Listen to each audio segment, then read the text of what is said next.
नमस्कार दोस्तों, मैं हूं Praveen Garg. PG English classes में आप सबका स्वागत। और दोस्तों, आज हम पढ़ने जा रहे हैं कि रिफ्लेक्सिव और एम्फेटिक प्रोनाउन में क्या अंतर है। दोस्तों, दोनों ही दिखने में बड़े सेम है, लेकिन उनका अंतर कर पाना मुश्किल होता है। इसलिए आज हम पढ़ने जा रहे हैं भाग 5। और आप पूरा वीडियो देखिए, आपको 100% आपको समझ में आ जाएगा दोस्तों। तो चलिए देखते हैं भाग 5।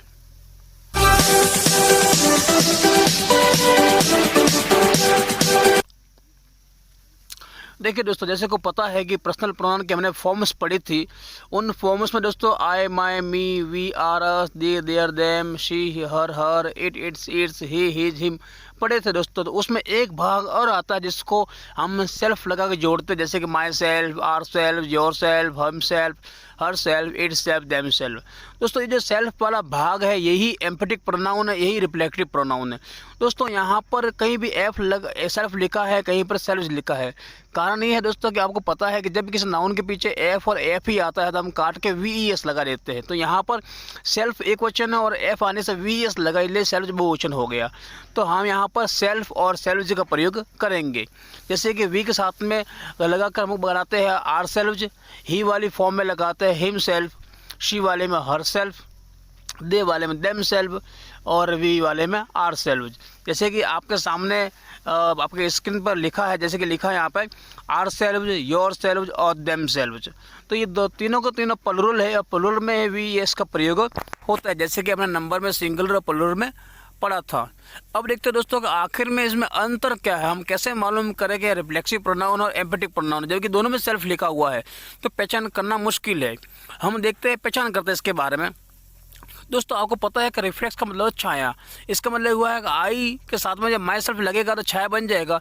लेकिन दोस्तों, वो ये इसमें फ़र्क ये है कि ये तुरंत नाउन के बाद में नहीं आता। जैसे लिखा आई हर्ट माई सेल्फ, या आई के बाद तुरंत बाद माई सेल्फ नहीं है, या आई का हर्ट जो माई सेल्फ है वो आई का पूरक है।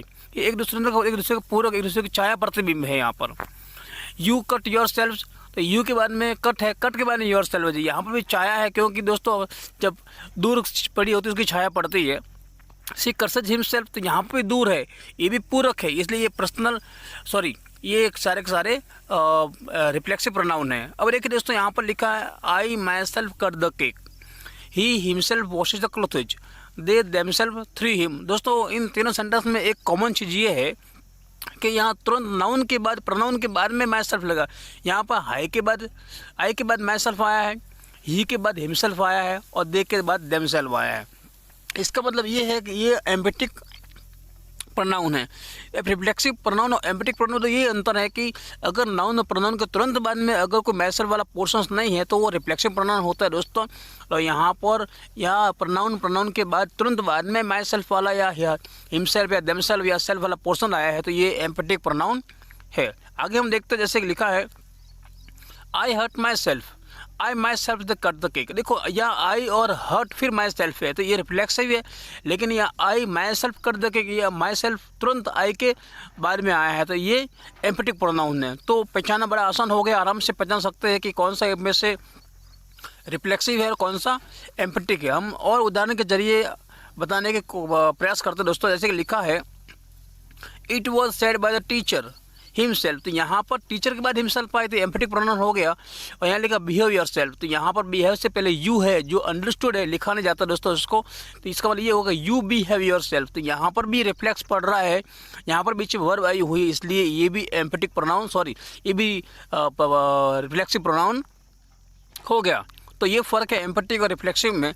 और आगे देखते हैं, जैसे कि एक ट्रिक देखते हैं दोस्तों, जैसे कि हम कैसे पता कर सकते हैं कि वास्तव में रिफ्लेक्सिव और एम्फेटिक प्रोनाउन कैसे पहचानना है। तो पहचानने का तरीका यह है दोस्तों कि अगर किसी वाक्य में आपने को वाक्य लिखा और उसमें सेल्फ वाला पोर्शन, जैसे कि माई सेल्फ है, हर सेल्फ है, हिम सेल्फ है या देम सेल्फ है, उसको काट दीजिए। और काट देने पर उसका अर्थ बिगड़ जाता है या उसका अर्थ अधूरा रह जाता है तो उसको हम कहेंगे रिफ्लेक्सिव प्रोनाउन। दोस्तों, यही पहचान होती है। हम और आगे देखते हैं, जैसे कि कोई वाक्य लिखा है और उसमें सेल्फ वाला पोर्शन काटने पर भी उसमें कोई फ़र्क नहीं पड़ता, उसमें कोई वाक्य बिगड़ता नहीं है, उसका अर्थ पूर्ण होता है, तो उसको बोलते हैं एम्फेटिक प्रोनाउन। जैसे लिखा है दोस्तों, हम एग्जांपल के जरिए आपको समझाने की कोशिश करते हैं, आपको समझ में आ गया दोस्तों। जैसे कि पहले लिखा है कि अगर सेल्फ वाला पोर्शन काटने से अर्थ बिगड़ता है तो रिफ्लेक्सिव है, अर्थ नहीं बिगड़ता है तो एम्फेटिक प्रोनाउन। इसको याद रखिए दोस्तों। जैसे कि हम आगे उदाहरण के जरिए आपको बताते हैं। लिखा दोस्तों, जैसे कि लिखा है यहाँ पर आई हर्ट माई सेल्फ, मैंने माई सेल्फ काट दिया, तो उसमें आई हर्ट किसको नुकसान पहुँचा है, ये अपने आप में अपूर्ण अर्थ है, यहाँ पर पूर्ण अर्थ नहीं है, इसलिए रिफ्लेक्सिव है। शी कट्स हर सेल्फ, उसने खुद को काटा। शी कट्स क्या, किसको काटा, खुद को, दूसरों को, ये भी अननाउन है। दे थ्रू देम सेल्फ, उसने फेंका, किसको फेंका, दूसरों को या खुद को, ये भी अननाउन है, ये भी पूर्ण अर्थ नहीं है। ये सारे के सारे एग्जाम्पल है दोस्तों, ये सारे के सारे एग्जाम्पल है वो रिफ्लेक्सिव प्रोनाउन के हैं, क्योंकि यहाँ पर फिक्स नहीं है।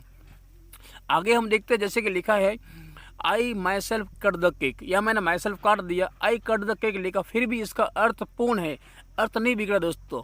और आगे हम तो यही एक फ़र्क कर सकते हैं रिफ्लेक्सिव और एम्फेटिक प्रोनाउन के बारे में, कि अगर अर्थ देना है तो ये सबसे बेस्ट उदाहरण हो सकता है दोस्तों। लिखा है शी हरसेल्फ एट अ बनाना, और शी एट ए बनाना, मैंने हरसेल्फ काट दिया, फिर भी ये बनाना वाला अर्थ वो खुद ही केला खा रही है, तो उसमें दोनों ही कंडीशन में केला खुद खा रही है, इसका अर्थ नहीं बिगड़ा दोस्तों, इसलिए ये एम्फेटिक प्रोनाउन है। Ram himself write letter, Ram वाला लेटर, दोनों ही कंडीशन में राम ही लिखने वाला लेटर है, तो यहाँ पर हिमसेल्फ काटने के बावजूद इसका अर्थ में कोई परिवर्तन नहीं हुआ, इसलिए ये एम्फेटिक प्रोनाउन है। तो दोस्तों आपको समझ में आ गया है कि कैसे पता है एम्फेटिक प्रोनाउन है और कैसे रिफ्लेक्सिव प्रोनाउन है। दोस्तों आपको मेरे ख्याल से पूरा समझ में आ गया होगा।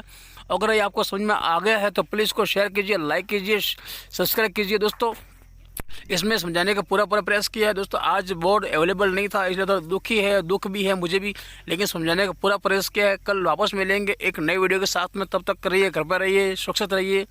Thank you very much for watching.